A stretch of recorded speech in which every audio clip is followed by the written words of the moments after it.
You don't remember when you got I there? can't, I think I just read it off. well, there you go. I Man. mean, I had it like Totally forgot about that. How in the world did that? I have a hand signed. Wonder what's the date on the? Did he put a date on the? Pretty cool. I know. Wow. Well, but he mentions it in here. Probably. The one. Yeah. So. Okay. Well, shall we start? Couple minutes after, so welcome everyone to week number 3 of the 40th anniversary edition of the Henry Ford Foundation Summer Seminar Series. Actually, the seminar series started in 2018, so it's not the 40th anniversary of that, but it is the 40th anniversary of the Henry Ford Foundation. And so for those of you who attended the first one, I gave an overview, and then last week we had Nick Mickelson, Mike Lawson, and others talking about HFF's role as voice of the river. So without any prompting, Mike Lawson completely set up this panel by saying that of all the things HFF has done, the thing he was most proud of was formation of the Henry Ford Watershed Council. So that's going to be our topic of discussion today. So our panelists today, starting over on your right, far left there, Jamie Powell, who's the communications director at HFF and current co-facilitator of the Henry Ford Watershed Council. Aaron Dalling, who's the executive director, is that your title? General manager. Some irrigation entities call it general manager. The Fremont-Madison Irrigation District, and current co-facilitator of the Watershed Council. Jan Brown, who was executive director, the first executive director of the Henry Ford Foundation, hired in late '91, I believe, started, kind of really rolling early '92. Was executive director for almost 10 years and founding member of the Henry Ford Watershed Council, founding volunteer who raised her hand in a meeting she'll describe in a minute, and also has held a lot of other positions in natural resource management and nonprofit governance.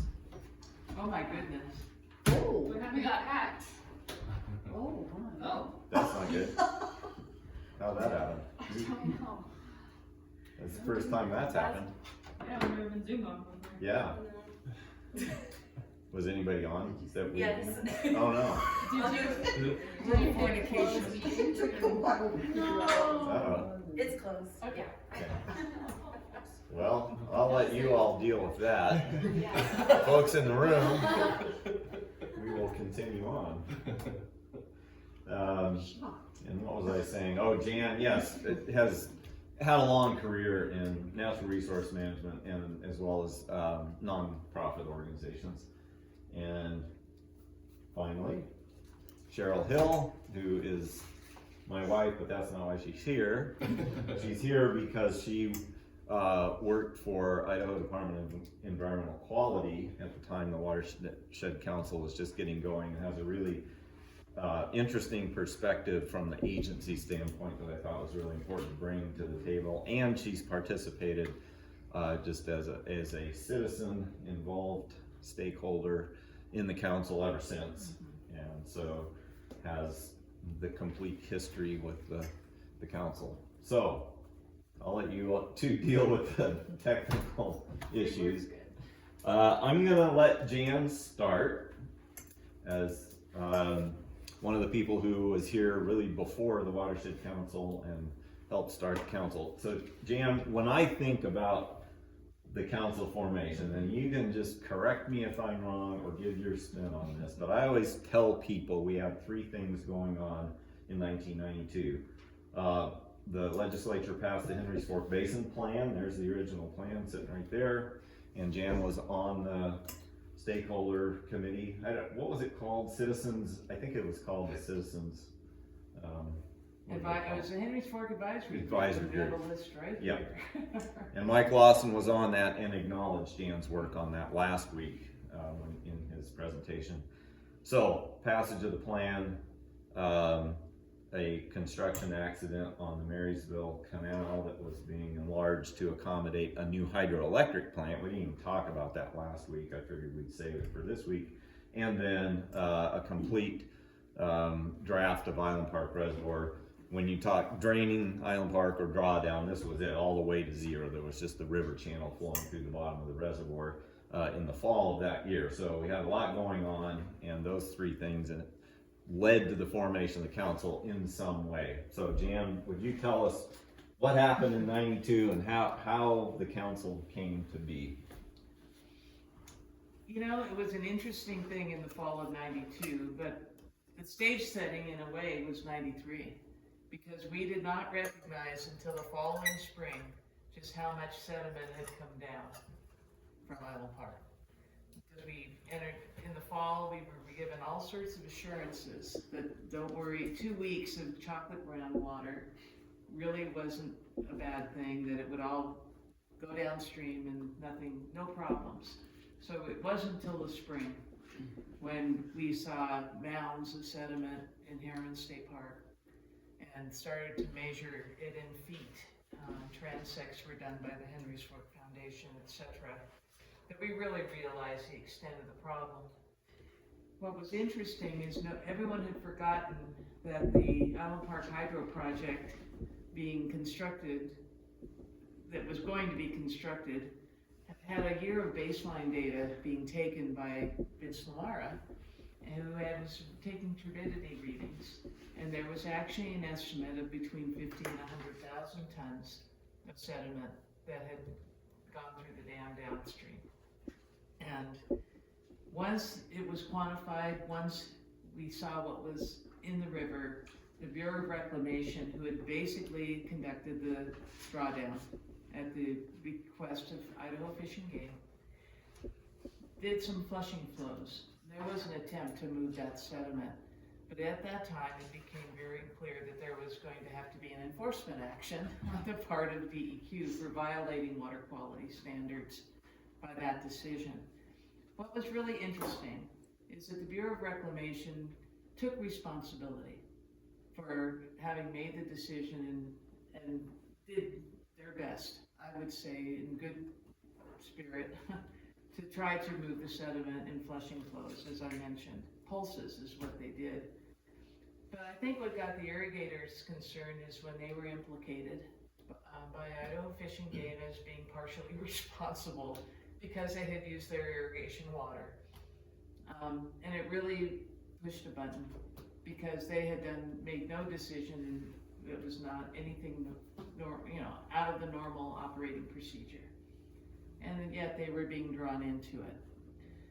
What was even more frustrating is that the basin plan, we had basically organized a Henry's Fork 279 campaign at the legislature that failed that year.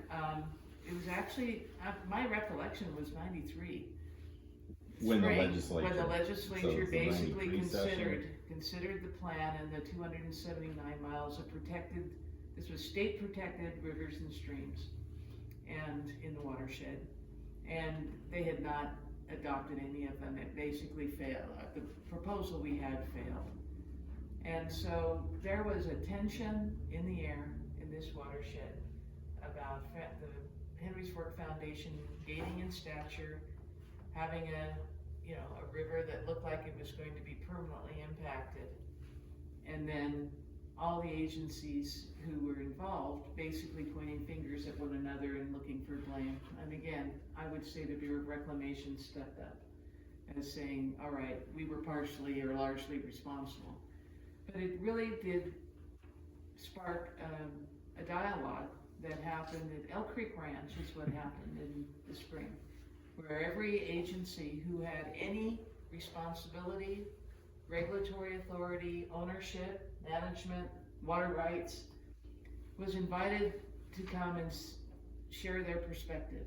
This is DEQ, basically was part of this. Matt was part of this. And Dale Swinson and I were in the peanut gallery watching. This was not a public meeting, but we were invited to hear what everyone had to say. And as each ended, there were about 20, 25 people in a circle around a table in Elk Creek with all of the animal, trophy heads looking at them, if you've been to this room. And what happened is that everyone said what their responsibility was, or what their legal authority was. And all of a sudden it was clear that there was tremendous overlap and no one was talking to one another. And it's hard to imagine, but this is before cell phones.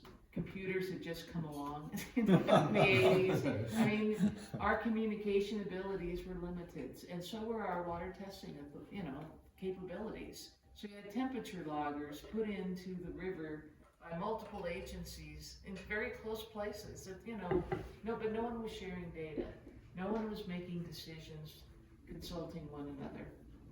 And the most important thing to remember is that aha moment where everyone kind of looked sheepishly at each other, like, we're not doing a very good job, is really the bottom line.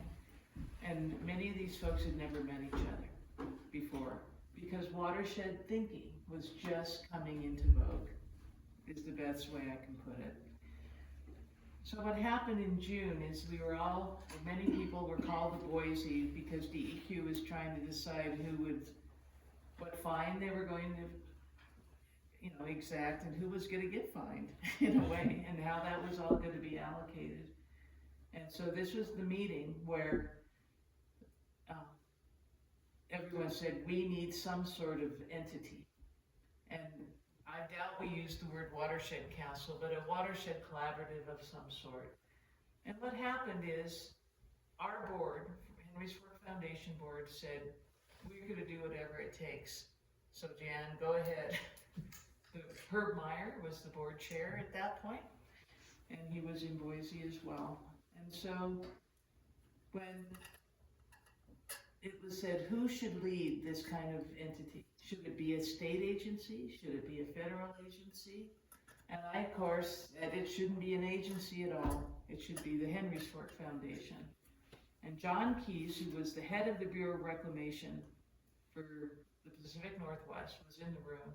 And the way he writes it was, you could hear a pin drop, because no one thought the Henry's Fork Foundation would be, respected or given, whatever we could do. We were considered the environmentalists, the rabble-rousers. And then Dale Swinson, who was your predecessor, with the Fremont-Madison, raised his hand and he said, we will co-facilitate with the Henry's Fork Foundation. And people were aghast in the room, because this was totally new kind of thinking that an irrigation entity, what was viewed as an environmental group at the time, could work together effectively, number one, and actually achieve anything. And what was amazing was that folks secretly, according to John's, that he wrote this down, this is written, that people kind of talk to each other, we'll see how long that lasts. And now, here it's been 25 years. And 30. Excuse me. You lost a few in there, Dan. It's been 30 years. I'm feeling old. But let me tell you, what happened I don't want to take a lot of time, but once it was clear that we were given the invitation, I guess you could say, everyone said agreed, let's see how it goes. Dale and I were able to work together, make a list of who should be invited to an inaugural meeting, how we could lay this out. And the Bureau of Reclamation paid the fine that I believe was around $50,000, was what they granted then, DEQ, to the Watershed Council as an initial budget. So we actually had some money to work with, which was the fine from the sediment dam.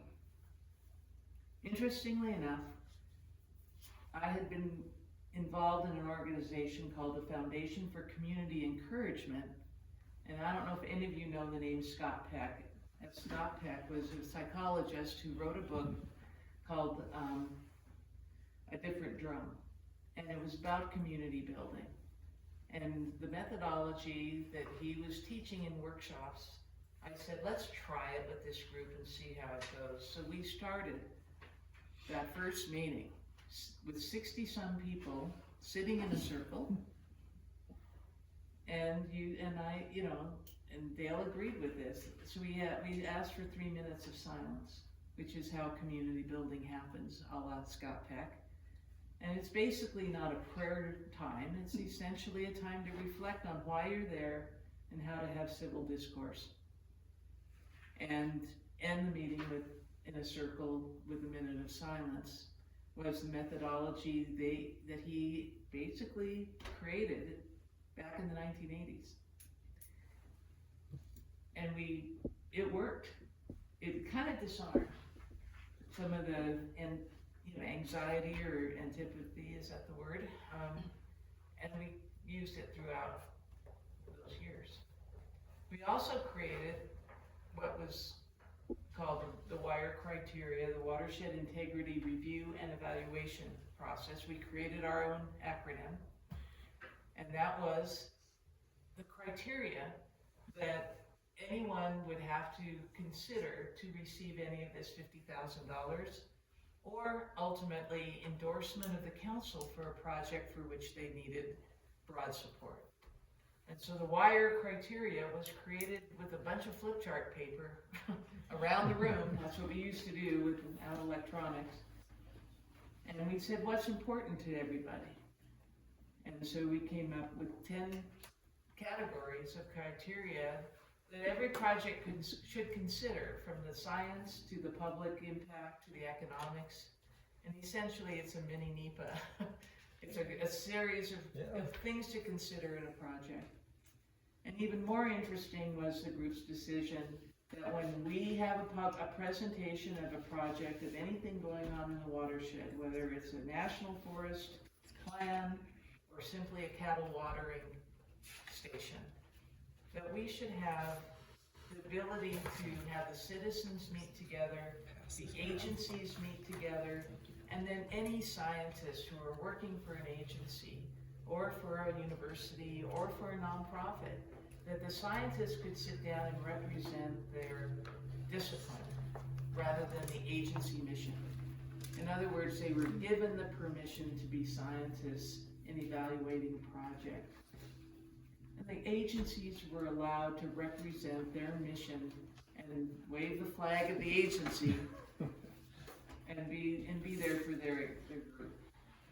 And the citizens could come and whine or whatever. I mean, we did too. I mean, I shouldn't say whine, but there were times that when the public really had a stake in the decision and they would show up in mass. But for the most part, in recent years, he said the public hasn't come.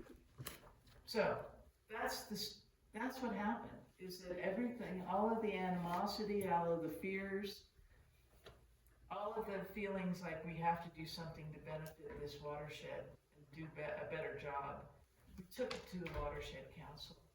And over the years, and I'll let everyone else talk, it became a safe place, and I wanted to make that point. When the St. Anthony Stud Mill closed in the mid-90s, there was a lot of animosity. There were threats to the Forest Service. There was a fake pipe bomb placed up in Driggs on their doorstep. And the district ranger shared in the community building that they felt that the Watershed Council was the one place where they could express their goals and feel like they weren't going to be attacked. And that's what the Watershed Council became. It was a safe place, a place where you could be trusted and that you could be honest and that we would protect people's rights to speak. And I think that's where I'll stop. Well, I know Sheryl, thank you very much, Dan. That was outstanding. I can tell that I'm thinking about dates and maybe I got that one wrong.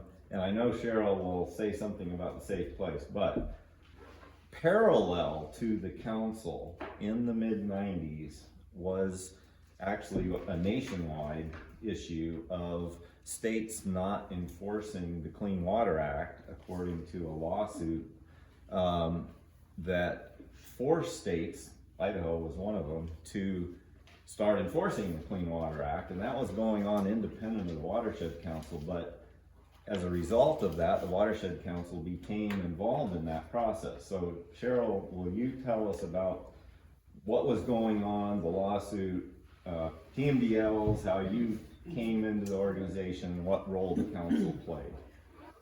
And in preparing for this today, it was hard to get focused because there's so much. You know, I've been participating in the Watershed Council since 1996. It was in the midst of some real traumatic experiences. And I did find that the Watershed Council was a safe place, and I'll tell you more about some of that. But first I have to correct something Jan said. DEQ did not determine what kind of water quality standards had been violated or exceeded in 1992 when the dam was drawn down, or when the reservoir was drawn down, because they didn't exist. They didn't exist until 1995. And I think it's important, especially for you young folks, to understand just how recent legislation is that addresses environmental issues such as water quality. And I grabbed the biography by Cecil Andrus. Cecil Andrus was a very popular governor, Democratic governor of Idaho, who was best known for positioning a state policeman on the railroad tracks to prevent a train carrying nuclear waste into the state to be stored at IML. And I think he has a photo of that police officer in there. Yeah. But he was also, and I'm going to take the time to read this passage because I think it's so important. You know, the Clean Water Act, the Federal Clean Water Act was not enacted until 1977. Cecil Andrus talks about in the early 1970s trying to do something about water quality. And this is a kind of a long passage, but I really think it's worth listening to. I set out in the early 1970s to get Idaho a stream protection law and to stop use of the Snake River as an open sewer. We had 23 industrial plants and 2 municipalities dumping untreated waste directly into the river. Jack Simplot, better known as J.R. Simplot, had the biggest processing plant at Hebron, Idaho, which was unloading everything up to and including the potato peelings out of the discharge pipes. He was also the state's most powerful businessman, the nut I had to crack to make a go of any cleanup.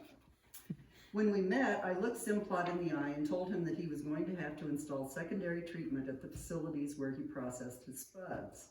Quote, "You will do this or I will wait for low water when the outflow pipes are exposed and take a TV crew down there and personally put plugs in those pipes," end quote, I threatened.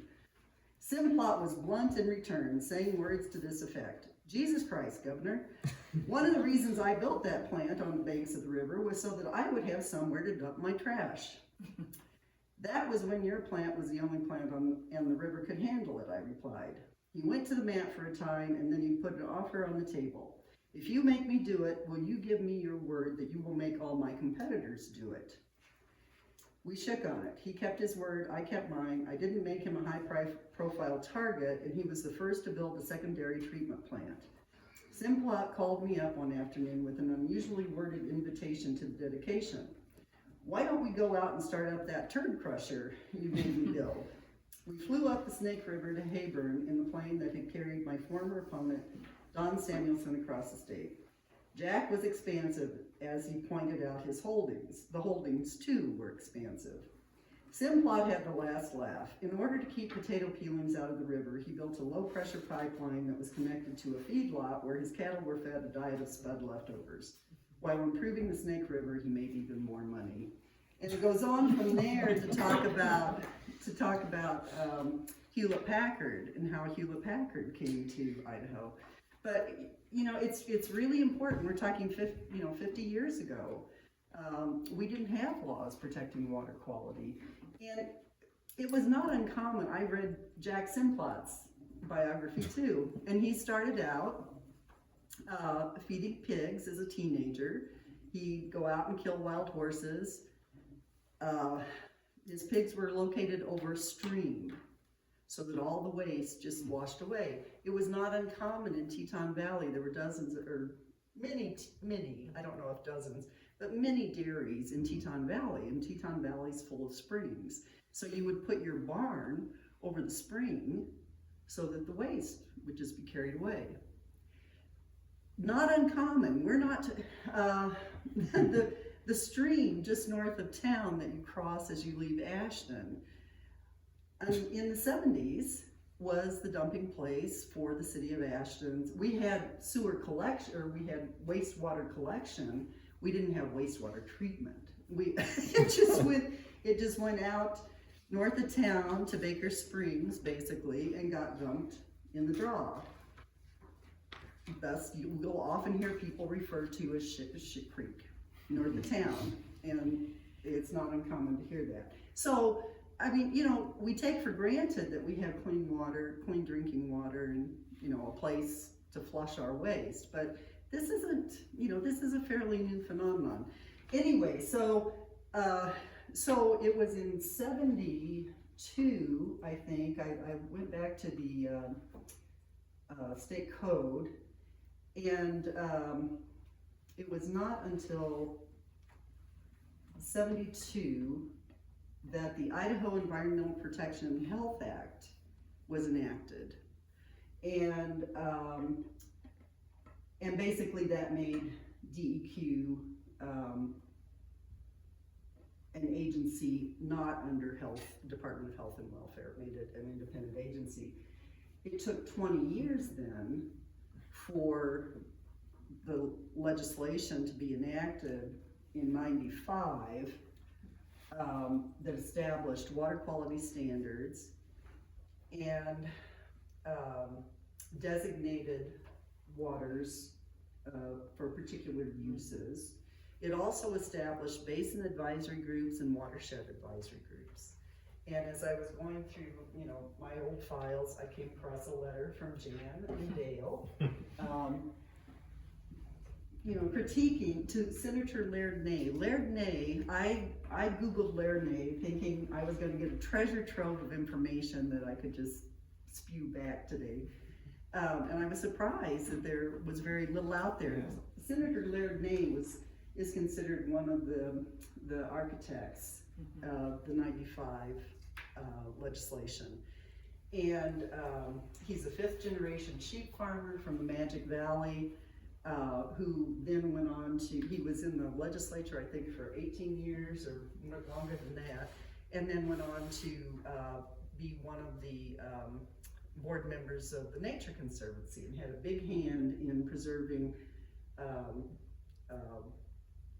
the state parks along the Snake River.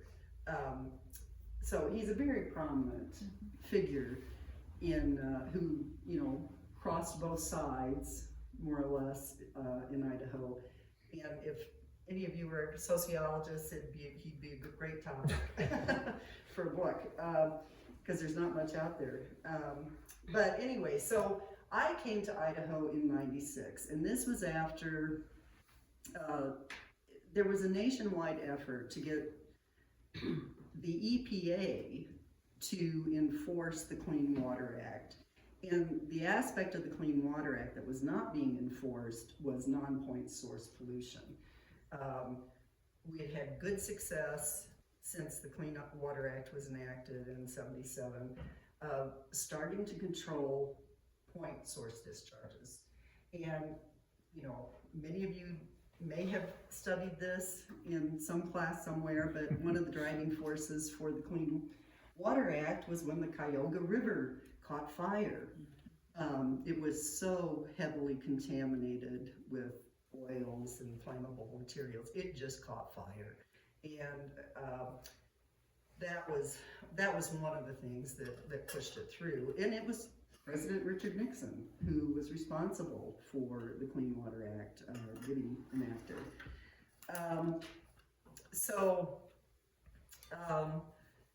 In any case, controlling point source discharges was fairly simple. You've got a pipe, you know, you've got some idea of what's coming out of it. Somebody's responsible for that pipe. So you can put controls on it. Generally, you know, there are municipal discharges all over the country, industrial discharges. So we had a pretty good handle on that. Although knowing how to control, how to determine what's in those waters that were being discharged was very complicated because, you know, there are 200,000 chemicals manufactured in this country a year. And when the Clean Water Act was enacted, there were 67 that were identified as potentially hazardous. And clearly that wasn't covering it. So what I was involved in as a biologist for many years, and I was in Wyoming, at the University of Wyoming, we were working on ways of evaluating the toxicity of complex wastewaters. And I worked on natural saline wastewaters, wastewaters produced by the oil and gas industry, the alternative fuels industries. And basically what we did, and this was something that one of the directors at EPA came up with, was to perform toxicity tests using invertebrates in larval fish. I murdered a lot of animals in my time, and it's kind of troubling. I wish we need to come up with better ways of doing this. But the idea was to look at the wastewater in its entirety, and not try to figure out every chemical that's in it, because that would take generations. But to just look at the overall toxicity and then try to reduce the toxicity in some way, either through treatment or dilution. Not a good solution. Solution to pollution. I've heard that. So when it was largely environmental groups started agitating to get the EPA to start enforcing the non-point source pollution that was mentioned in the Clean Water Act. Clean Water Act specifically states point source and non-point source. Non-point source is everything that runs off a farm field, everything that runs off a highway. Basically just the rain falls, water flows, that's non-point, and it could contain pollutants. So that was especially complicated, and nobody knew how to do that. That was horribly complicated. So, in keeping with the times, there was a lot of legal action taken by environmental groups, and there was an environmental group, the Idaho Sportsman Coalition, who took action in Idaho. And basically they sued the EPA, said, you must enforce this aspect of the Clean Water Act. So the EPA, each region would come back to the state and say, okay, you gotta do this. And everybody said, well, what do we do? And it was about that time that we got a phone call at the lab in Wyoming from Chris Mebane, who was working in Mebane, I never pronounced that correctly, in Idaho Falls, and he was tasked with, the start of these TMDLs in Idaho, or in the Upper Snake Basin. And so I took the quiz and said, the answer to the question, how do you write a TMDL, was nobody knows.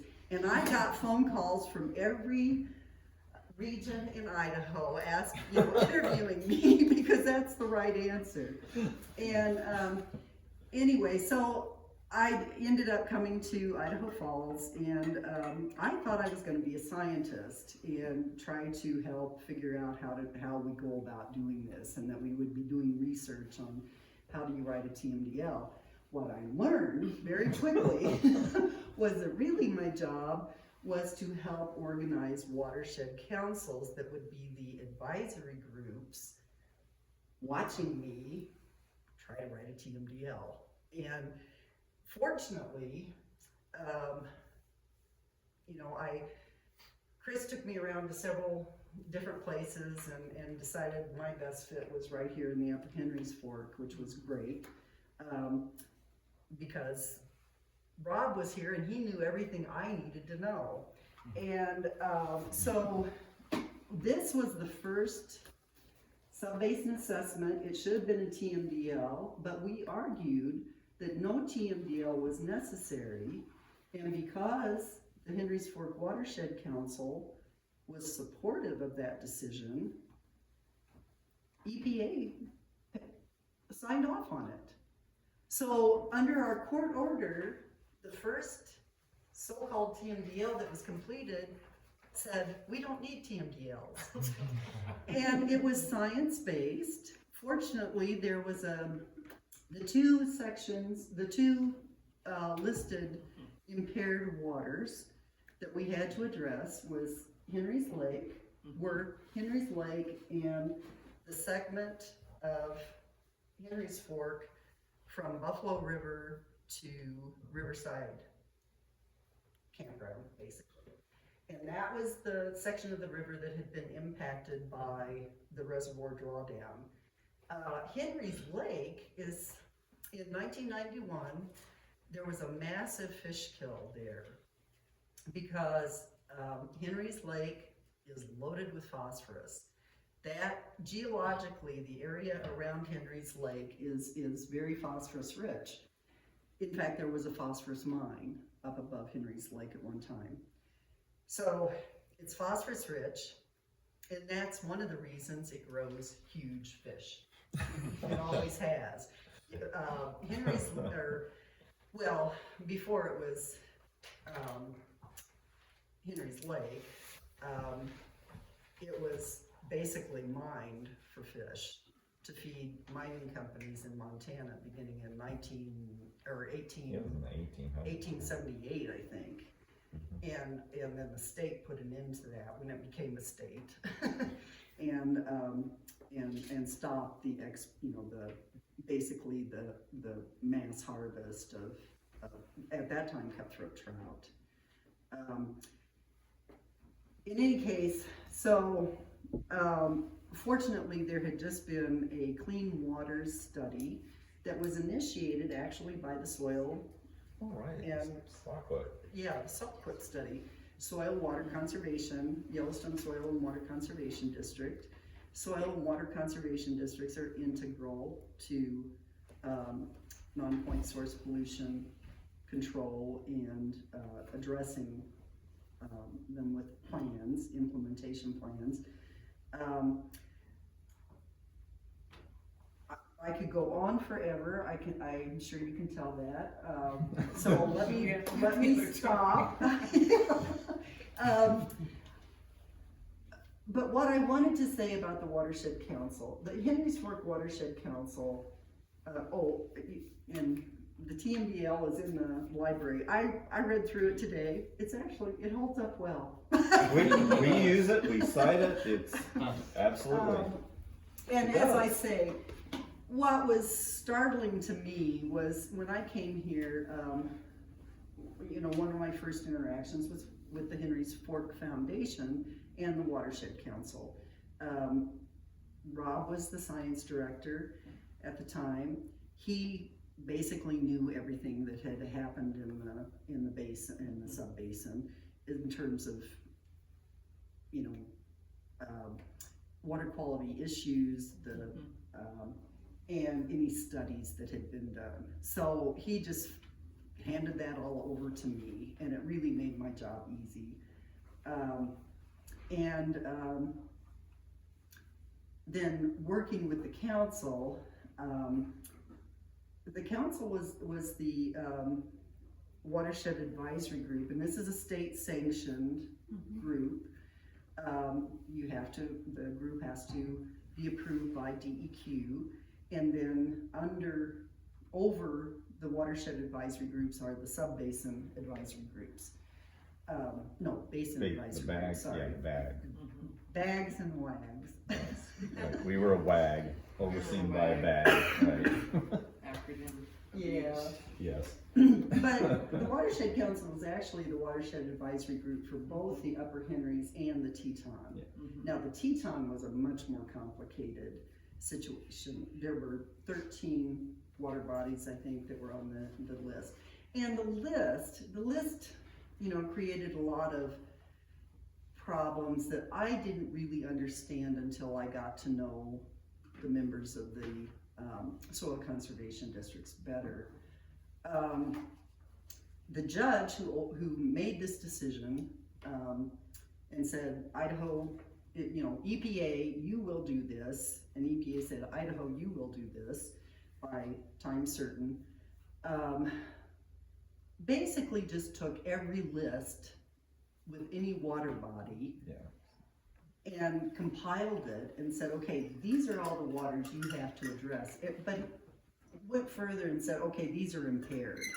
Well, not all of them were impaired.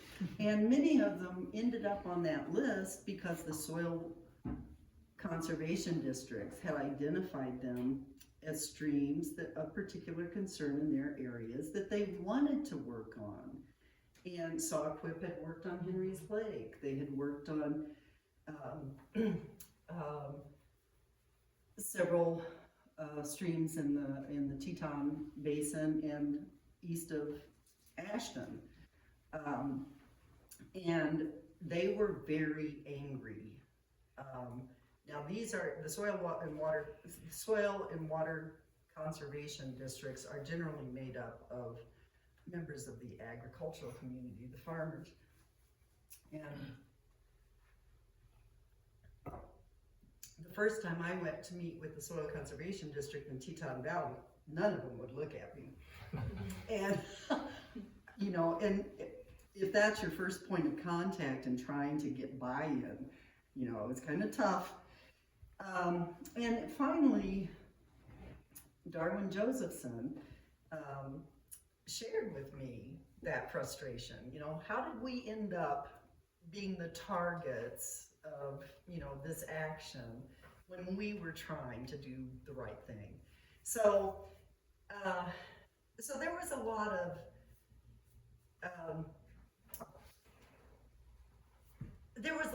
of anxiety over the TMDL issue. I mean, most people, when you say TMDL, even at the time, they didn't know what you're talking about. I don't think people do anymore. I don't know that it's such a big deal anymore. But the Farm Bureau, I'm afraid, I have an article that the Farm Bureau wrote, and it was going to, it was going to devastate Idaho's agriculture, And the fact is, DEQ has no control of the non-point source. I mean, all you can do is say, these are the problems, these are the impaired water bodies, and turn it over to the soil conservation districts to try to address. And that was working very well initially. I think with time, everybody kind of calmed down and realized, well, it's kind of things as usual. I mean, there wasn't a very aggressive timeline for getting these done, but the Clean Water Act in '77 said we were going to have swimmable and fishable waters by 1983. So we missed that. In any case, so Teton Valley and the Upper Henrys were two places that I was involved in watershed advisory groups. There was another group on the South Fork that soon after I became involved with the Henry's Fork Watershed Council, I was tasked with organizing that group. There was no irrigation district involved, really. Yeah. What I eventually learned is they were mostly just folks who were kind of anti-government, mostly concerned with access to public lands. You know, their issues weren't really, they were upset with the Idaho Rivers United group, which I never quite understood. But anyway, we tried to organize a watershed advisory group using the Henry's Fork Watershed Council model. And that's when I learned that not all of our state legislators were on board either. And we had a couple of state legislators show up to a meeting. The night that we were going to finalize our agreement on the Collaborative Watershed Advisory Council, they came and demanded a vote. And there was literally people, there were people saying, you step outside and we'll fight this out. I didn't show the most grace. I was I was yelling and I tried to keep. It wasn't a safe place. It was not a safe place. It was a very dangerous place, and it was encouraged, unfortunately, by a couple of state legislators. And you know, it wasn't very long into it that I started thinking, you know, I want to go back to doing what I did before, you know, and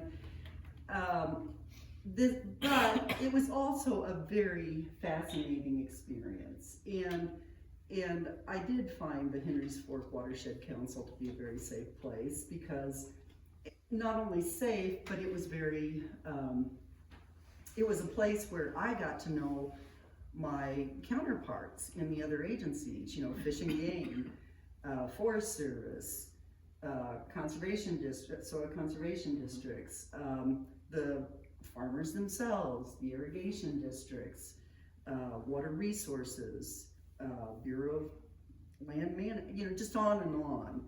And unfortunately, it was at a time, because all of these things were happening, you know, the state was being forced to put water quality standards into place. You know, ultimately by the Federal Clean Water Act. And, you know, you read that legislation today and it says, we want to comply with the Federal Clean Water Act, you know, which is being questioned now. But at the time, yeah, we want to do this. We want to protect the waters of Idaho. And, That's not the other stuff. yeah, okay. Okay. Is 4 o'clock our deadline? I'm sorry. Well, thank you. Anyway, it was a safe place. Tian was trying to get me to that point. Yes, it was a safe place. It was also a place where there was tension. There was tension, you know, but there was also always the knowledge that nobody was going to get out of control. People were going to be respectful. And every so often, you'd hear something very surprising from someone. You know, like the day that one of the farmers came in and said, you know, driving over here today, I stopped and I saw something in the road, and it was a track as big as my head, and it had to have been made by a wolf, and it was just the most amazing thing I've ever seen. So, anyway, okay, I'll shut up. And that will actually, as this has gone so far, set up the water quality episode sometime in July. I can't remember which one it is, but we will talk about where TMDLs are now and some of the issues and how those things have evolved. Aaron, you weren't here at the beginning of the Watershed Council. However, you spent a whole year in transition before Dale retired. And so one of your handoffs that Dale gave you was co-facilitating council. So tell us why Fremont-Madison is still committed after all these years and why you've assumed that role.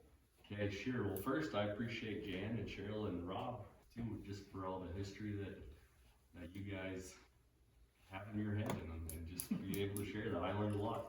You guys talking. So I wish Dell was here so you guys could reminisce. Yeah, oh yeah. It'll be real till 6. Yeah. One of the things that I just thought of, I think Jan, wasn't it back in like December, you wrote an article for the newspaper about the Watershed Council? I think it came out in the Standard Journal. Uh-oh, Just I don't wasn't remember like that. It was, but there was an article. I think there was an article and it talked a I little did- bit about yes. the Right. history, and because of that, it came up in our board meeting. So we have one board member, Scott Neville. He's been on our board since 1988, so he's been around a while and remembers some of this stuff. Right. But he kind of thought back to when the Watershed Council was first being conceptualized, I guess, and there was a specific board meeting that he talked about, and there was a lot of animosity amongst the board that they didn't think that we should work together with the Henry's Ford Foundation or conservation groups. And Ed Clark was the chairman at the time, and he said, guys, we can either try to collaborate and work with them, or we're gonna be in a fight that'll never end.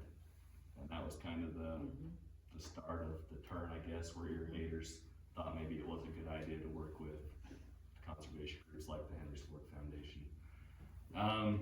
I guess from there, to kind of answer Rob's question, why we're still interested, you know, there's a lot of good things I think that come from the Watershed Councils. I was just thinking recently, just this very last Watershed Council meeting we had, I got up and talked about some of the projects that we're thinking about, and afterwards went over and talked to Brandon, and Brandon said we're thinking about applying for a RCPP project with the NRCS, kind of a watershed type project, and maybe you should throw some of those projects in with ours. And so just that collaboration, or maybe we can work together to find funding. Another one I thought of, I think it was back in about 2019, we met with Rob and I think Bryce Contour, and I can't remember who else, but out on the Teton River Splitter, and we talked about automating that structure. And that was a little bit of a foreign thought in my mind. I didn't come from the irrigation world, I came from the federal government, the NRCS, so I hadn't thought a lot about how to make head gates work efficiently. But we talked about automating it, and the Henry's Ford Foundation helped us apply for a grant, and we got that project done. Now we've automated 22 water control structures since that time. Our people love them. I think that we've improved irrigation deliveries. I think it's benefited the river, and I think you can trace that back to the Henry's Ford Watershed Council. So maybe that ended with that. And Jamie, down there at the end, so a lot of things have changed. Jan and Sheryl described things the way they were, and community building, and 3 minutes of silence, and I made us go back and do that for the 30th annual Watershed Conference. But I guess I'll ask you kind of the same question as Aaron, is why does HFF continue to do this, but also what, you know, give your perspective as someone who had, you know, different, well, generation, I suppose is okay to say, than Jan and Sheryl, but as you see how the council works and how it still functions, even though we don't do some of the same things we did before, how does that continue to advance the mission of HFF and the collaboration with Fremont-Madison? Yeah, I think Aaron touched on the first part, which is it facilitates our ability to get things done, to build important partnerships, and achieve our mission through water conservation, or all these other programs that we've been able to develop because of the relationships we've built over the years through the Watershed Council. I think another key aspect that remains really critical and useful is just something that Jan touched on earlier, which is the communication. Being in the know and sharing what we're working on, what our partners are working on, that sort of venue to talk and to communicate about the work that's going on or the challenges facing the watershed is really critical. And I think it being a safe place allows more of that background to get shared as well. I know in a discussion with the Farm Bureau, for example, for some work we were doing on farms and fish, someone said, you know, farmers and fishermen, we have the same values, we just speak a different language. So farmers, in his mind, he said farmers are the original conservationists. They just don't use that word. And so having this sort of informal, for lack of a better word, because it is professional, but this place where you can say your comment just using your first name, or this place where you can have a chat at the end and build a partnership that turns into some really important work, I think continues to be really valuable, and hopefully is a really sort of shining example of the fact that just because you, in the way it looks, you come from opposite ends of any spectrum, and maybe it looks like you shouldn't be on the same side of things, you can come together and agree and get some good work done. I think that's a really nice example in today's world. So so we're gonna go a little after 4. We did that last week. If you have to leave, that's fine. But it was very effective last week. We're gonna do it again here, and I'm gonna do it for the rest of the series, which is to have everybody have a chance to say, you know, what you see as challenges and opportunities, and for this particular session, how the Watershed Council could help address those. And we'll just go in the reverse order. So Jamie, challenges, opportunities, and how the council might help address some of those. For the Henry's Fork watershed. For our watershed, let's say, or, well, no, for the whole upper Snake River Basin, or the whole Snake River Basin if you want, but something relevant to the Henry's Fork watershed. I don't think we're gonna solve all the world's problems, but if we could address a few of our own challenges, Yeah, there's a nice list, but I'm sure we'll each hit on some, and maybe repeat ourselves, but water availability and drought is going to continue to be a key issue in a watershed when water is the key resource that we're talking about. I think the Watershed Council, I'll repeat myself, just saying that as a source of communication and partnership building is going to be so crucial. HFF is lucky that we have such a great science program and we can share crucial data, and then other partners allow us or can take it on their own and really implement some important changes in water conservation. Aaron? All right, before I get into that, I need to mention 2 more quick things on collaboration that I forgot. Of course. In our work in the watershed and irrigation and with the foundation. You know, about the time I started, I think was about the time, Rob, you started doing your daily watershed reports. Yeah, I started them in 2017. Yeah. Yep. So that has been a key aspect of what we're doing. You know, we review those reports before we do almost anything. Recently, Henry's Fork Foundation built a website where all that information is readily available. I mean, that makes things so much easier than if you're going into the Bureau of Reclamation's Hydromet site and downloading data for each canal, or in the Water District 1, it's so daunting you just don't do it. And now it's just really, really easy with the Foundation's website, so that's really, really cool. And then the other thing I thought I ought to mention is the Drought Management Committee, where we meet quarterly with stakeholders, including Fremont-Madison and the Henry's Fork Foundation. We do things like set river flow targets for the irrigation season. We talk about releases from Island Park, how we're going to fill it, and try to consider all stakeholders in doing that. Okay, so just real quick then, issues. Jan kind of spoiled hers a little bit and told me that she was going to mention climate change. I'm going to copy her, except I hadn't thought about it. I think my perspective will probably be just a little bit different, but in our watershed, we are highly dependent on natural flow. The storage in Island Park and Henry's Lake and Grassy Lake probably only makes up on a normal year about 10% of irrigation deliveries. We count on our water being stored as snow and slowly coming down the river when we need it. And if that snow is melting earlier, it's going to harm our ability to deliver irrigation water when it's needed. And then the second thing, it's been in the news a lot would be the aquifer, both in our watershed and throughout the upper snake.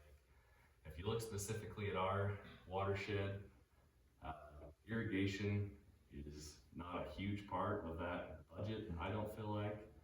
And so we've got to look outside of just irrigators. I think you could turn off every irrigation well in Fremont County, and I'm not sure the aquifer is stable even at that point. We just have so much lost incidental recharge because of sprinkler conversions, other conservation within irrigation deliveries and development. We've got to figure out how to balance that equation and help irrigators out, I guess. That's it. Excellent. Cheryl? Challenges, opportunities for the council? Well, the challenges, one of the things I wanted to mention was, you know, although there was good participation by agencies, when agency directors directed their people to attend, when there was a climate that encouraged that, one of the complaints that citizens had was, I don't get paid to be here. You know, we would have all-day meetings and lunch, which was great because it was a chance to sit down and casually talk with people and get to know one another better. But it's true. The average person can't take off work to come to a Watershed Council meeting. That came up in the past. Well, I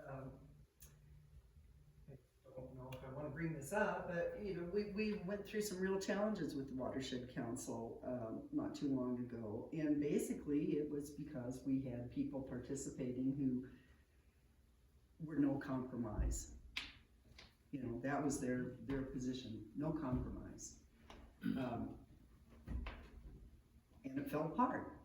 You can't have collaboration and consensus building if people are going to say, nope. I stop here. I don't understand that word. I'm not going to agree to the definition of that word.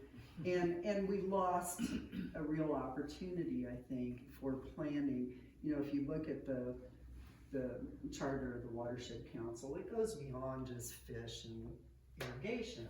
That's not what it's about. Those things can't coexist without working together. And we all want, you know, we live here because we appreciate the agricultural nature of Fremont County, along with the wonderful features of Island Park and living just outside of a national park. But that brings a lot of complexity, especially with development. I think, you know, I hope, I think it's gonna take another crisis, maybe, to bring people back to the Watershed Council. I hope. Let's not create one, though. I don't think we're gonna have to create one. There's several crises in the works. Yeah. And, That's true. And it's just the nature of Fremont County because of the tourism and change, constant change. Yeah. US 20 highway, development in Island Park, development down here near the forest. Anyway, so climate change, I think, is absolutely one of the big issues. I think that Henry's Fork Foundation, Fremont-Madison Irrigation District, and the Watershed Council could be leaders in, you know, how do we address climate change in a high elevation arid area? We've got all the elements right here to do that. You know, I think it would be wonderful to establish the Institute of Climate Change. You know, like Fremont-Madison Irrigation District and Henry's Fork. Anyway, so Dan, I'll turn it over to you. Now that we've stolen your thunder. That's all right. It's really growth and development. All of those things are related right now. People have discovered this basin that perhaps, and Harriman State Park and fly fishing and mountain biking and, right? I mean, the numbers of people coming to this basin and putting pressures on it is tremendous. There are some regulatory things that could be done, but I think one of the challenges are short-term rentals. quite frankly. And if that's when some of the water quality issues are coming from, where cabins that were used only a few weeks a year are now used all the time, and they have poor septic systems, I don't know what we're facing. But, you know, short-term rentals are considered a residential use of property under Idaho law. They're not considered commercial. And if there's one thing legislators could do is to go back to that 2017 change in the definition of what a short-term rental is and make it a commercial use. It would actually give counties far more leverage in making sure that those are properly managed. I mean, that's one small thing. But the other challenge is really, I think, more about how to compromise. I find folks who have an absolute or ideological idea of what, you know, imposing their views on others is counter to the Watershed Council. I think we all found out that you can still maintain your personal values. You don't have to yield your personal values in order to participate in a collaborative. You aren't compromising your personal values by trying to find a solution. And frankly, that is the beauty of the Watershed Council, is that we were able to find a path forward that honored folks' heritage, and we honored their viewpoints, we honored law. That was one of the wire criteria, is everything we did had to be legal. Yeah, within the legal framework that exists. And guess what? We still were able to accomplish those goals because we honored the people's heritage and the water rights were critical to honor. But within certain boundaries, you can still accomplish your goals. And so the greatest challenge, I believe, is not to be fooled, that you have to have some sort of uncompromising position. Because there's a lot of good things that can happen in this watershed, using all people's values. How's that? I'd like to add something to the climate change issue. Climate change is a driver of migration, and we are going to see more and more pressure from in-migration into areas that are cooler. As long as we stay cool. Yeah, That's true. but I think, you know, one of the things we're seeing with the controversy over the groundwater, Surface water. yeah, Issues. say the word. Curtailment. Is, people are having to face the fact that, yeah, resources are really limited. We don't have potential for unlimited growth. We can't just continue to grow and grow and grow. There is a limited amount of water that falls on the earth every year, you know, and it gets recycled. And so that's one of my concerns is that, you know, we are the people of the South right now are experiencing 113-degree temperatures for weeks on end. They are going to be leaving the South. and they've got to, because air conditioning isn't going to last forever, because again, that's tied to water and hydropower. So anyway. No, Idaho is listed, it's depending on what climate website you go to, we are one of the least impacted by climate change, and thus we will have climate migrants.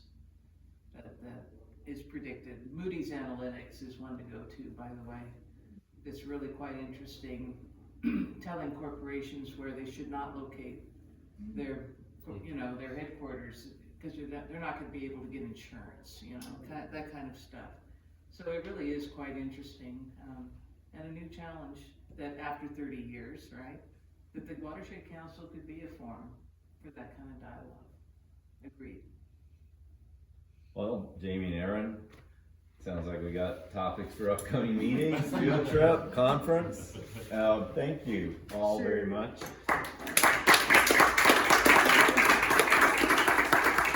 And I want to thank Jen, and I want to